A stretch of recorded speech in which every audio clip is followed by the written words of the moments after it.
Hi guys! Welcome back to my mini vlog. For today's videos, tara samahan niyo ako magluto ng ampalaya with egg. So as you can see, binabati natin yung egg para pangdagdag lasa mamaya sa pagluto natin ng ampalaya. At the same time, nagluluto tayo ng sinabawang manok or nilagang manok guys. Kasi may iba yung pakiramdam ko kagabi guys. Parang habol na habol yung hininga ko at saka parang naipit dito sa may buto ko. Kaya nagluto ako ng nilagang manok with maraming loya. Pak! Ganon!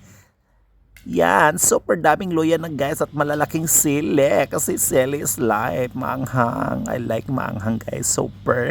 So as you can see, si Dodong yan, kumukuha din ng kanyang parte ng manok. So, higo pa more Dodong kasi mamaya ikaw ang hihigopin ko. Chares!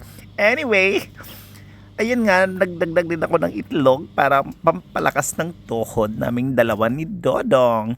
So yun na nga, nagluluto din ako ng fried chicken. Kasi nga, it's Friday. Walang magawa sa bahay. So, wala akong chicha-chicha guys. So, pika-pika. At the same time, wala pang pera. So, ito, may natira pang manok dito sa bahay na kalahati pala nung nilaga ko kanina. So, yan, naisipan kong magluto ng fried chicken. Bongga, diba? Hope you like this video guys. Thanks for watching.